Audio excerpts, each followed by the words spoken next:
ఈ వీడియో చూసే ముందు జై హనుమాన్ అని కామెంట్ చేయండి. మన హిందూ మతంలో ఏదైనా పండుగ వస్తే చాలు హిందువులందరూ దేవాలయానికి వెళ్తారు. అయితే ఏప్రిల్ 6 శ్రీరామ నవమి పండుగ వచ్చింది. ఈ రోజున ప్రతి ఒక్కరూ రాముల వారి దేవాలయానికి వెళ్తారు. అలా గుడికి వెళ్ళినప్పుడు చాలా మంది తమకు తెలియకుండానే కొన్ని తప్పులు చేస్తూ ఉంటారు. తెలియక చేసే ఈ తప్పుల వల్ల మీ జీవితంలో దోషాలు ఏర్పడి జీవితంలో ఎన్నో కష్టాలు వస్తాయి. రాముల వారి గుడికి వెళ్ళినప్పుడు ఏ పనులు చేయాలి, ఏ పనులు చేయకూడదు అన్న విషయాల గురించి ఈ వీడియోలో తెలుసుకుందాం. వీడియోని స్కిప్ చేయకుండా చూడండి. మా తెలుగు ట్రూ ఫ్యాక్ట్స్ ఛానల్ని ఫస్ట్ టైం చూస్తున్నట్లయితే మా ఛానల్ని సబ్స్క్రైబ్ చేసుకోండి. ఈ సంవత్సరం ఏప్రిల్ 6 ఆదివారం రోజున శ్రీరామనవమి పండుగ వచ్చింది. కాబట్టి ఈ రోజున దేవాలయానికి వెళ్ళిన ప్రతి ఒక్కరూ ఈ వీడియోలో చెప్పే తప్పులను మాత్రం అస్సలు చేయకండి. ఒకవేళ ఈ తప్పులు చేస్తే మాత్రం ఈ సంవత్సరం అంతా మీరు కష్టాలు పడాల్సి వస్తుంది అని పండితులు సూచిస్తున్నారు. మహిళలు దేవాలయానికి వెళ్ళేటప్పుడు కుంకుమ బొట్టు తప్పనిసరిగా ధరించాలి. అలాగే తలలో పూలు ఖచ్చితంగా పెట్టుకోవాలి. గుడికి వెళ్ళేటప్పుడు ఎరుపు రంగు వస్త్రాలను కానీ పసుపు రంగు వస్త్రాలను కానీ ధరించి వెళ్తే చాలా మంచిది. ఎట్టి పరిస్థితుల్లోనూ నలుపు రంగు వస్త్రాలను ధరించి గుడికి వెళ్ళకూడదు. అలాగే గంజి పెట్టిన వస్త్రాలను ధరించి కూడా గుడికి వెళ్ళకూడదు. గుడి లోపలికి అడుగు పెట్టగానే ముందుగా కాళ్ళు చేతులు కడుక్కొని లోపలికి వెళ్ళాలి. ఏ దేవాలయానికి వెళ్ళినా కూడా మొదట ధ్వజస్తంభాన్ని దర్శించుకోవాలి. దేవాలయంలో ప్రదక్షిణలు చేసేటప్పుడు ధ్వజస్తంభంతో కలిపి చేయాలి.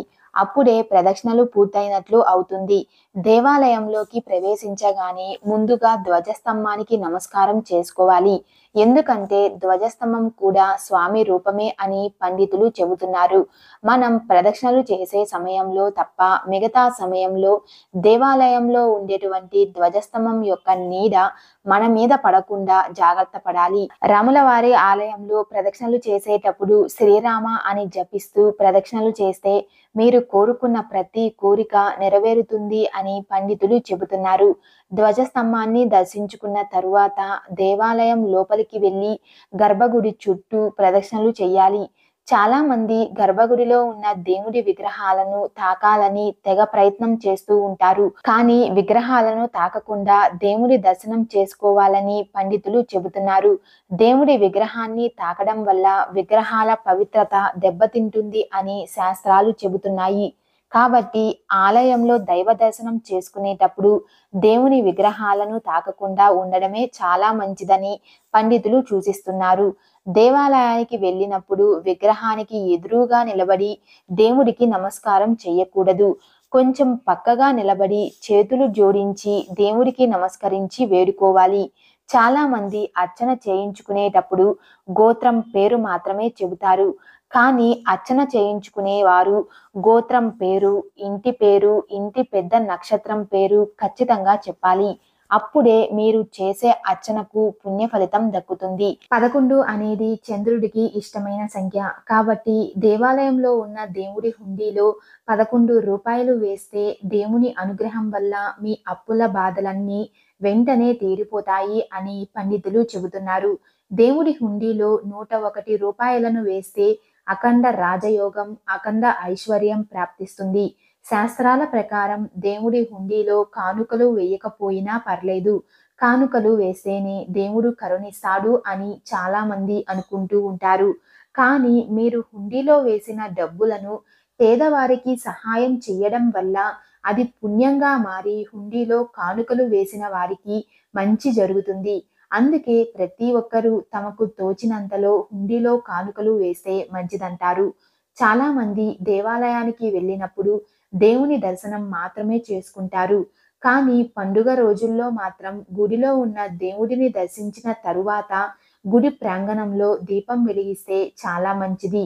ఎవరైతే పర్వదినాల్లో దేవాలయంలో దీపం వెలిగిస్తారో వారికి ముక్కోటి దేవతల ఆశీర్వాదం లభించి మీ కుటుంబంలో ఏ కష్టాలు లేకుండా సుఖ సంతోషాలతో అష్టైశ్వర్యాలతో జీవిస్తారు. ముఖ్యంగా దేవాలయంలో 5 వత్తులతో దీపం వెలిగిస్తే మాత్రం సౌఖ్యం, ఆరోగ్యం, ధనం లభిస్తాయి. కానీ దేవుడికి ఎదురుగా మాత్రం దీపారాధన చేయకూడదు. ధ్వజస్తంభం దగ్గర కానీ, గుడి ప్రాంగణంలో కానీ, చెట్ల దగ్గర కానీ దీపం వెలిగించాలి. చాలా మంది గుడిలో ప్రదక్షిణలు చేసేటప్పుడు గుడి వెనుక భాగాన్ని తాకుతూ ఉంటారు. కానీ ఇది మహాపాపం. గుడి వెనుక భాగంలో రాక్షసులు సంచరిస్తూ ఉంటారు. కాబట్టి ప్రదక్షిణలు చేసే సమయంలో గుడి వెనుక భాగాన్ని మాత్రం అస్సలు ముట్టుకోవద్దు. గుడిలో ప్రదక్షిణలు చేస్తే సర్వ పాపాలు తొలగిపోయి దేవుని సంపూర్ణ అనుగ్రహం లభిస్తుంది. సాధారణంగా ఎటువంటి దేవాలయంలో అయినా కనీసం 3 ప్రదక్షిణలు తప్పనిసరిగా చేయాలి. అయితే ఆంజనేయ స్వామి దేవాలయంలో మాత్రం కనీసం 9 లేదా 11 ప్రదక్షిణలు మాత్రం ఖచ్చితంగా చేయాలి. ఇలా చేయడం వల్ల మీకున్న దీర్ఘకాలిక ఆరోగ్య సమస్యలు తొలగిపోతాయి. ప్రదక్షిణలు చేసేటప్పుడు నిదానంగా దేవుడి నామస్మరణ చేస్తూ ఇతరుల ఆలోచనలు మనసులోకి రాకుండా ఆ భగవంతుణ్ణి స్మరిస్తూ ప్రదక్షిణలు చేయాలి. ఇలా చేయడం వల్ల దేవుడి ఆశీర్వాదంతో మీరు కోరుకున్న కోరికలు నెరవేరుతాయని ఆధ్యాత్మిక పండితులు చెబుతున్నారు. గుడిలో తీర్థం తీసుకునేటప్పుడు 3 సార్లు విడివిడిగా పుచ్చుకోవాలి.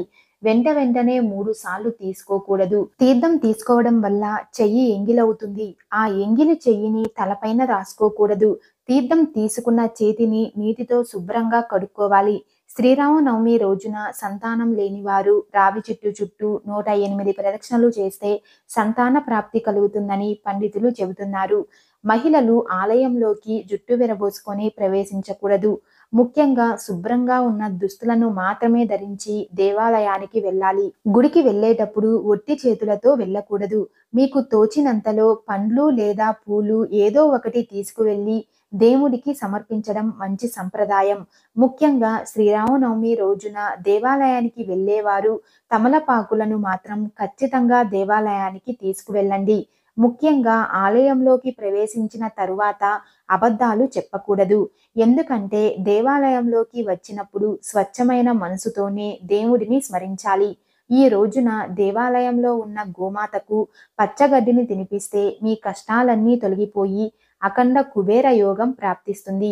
ఆలయం నుండి ఇంటికి వచ్చిన వెంటనే కాళ్ళు కడుక్కోకూడదు. కాసేపు ఇంట్లో కూర్చున్నాక కాళ్ళను కడుక్కోవాలి. ముఖ్యంగా విష్ణు స్వరూపమైన అరటి చెట్టును దేవాలయంలో నాటితే సర్వ దేవతలు ఆశీర్వాదం లభిస్తుంది. ఈ వీడియో మీకు నచ్చినట్లయితే లైక్ చేసి షేర్ చేయండి. ఇలాంటి మరిన్ని అప్డేట్స్ కోసం మా ఛానల్ని సబ్స్క్రైబ్ చేసుకోండి.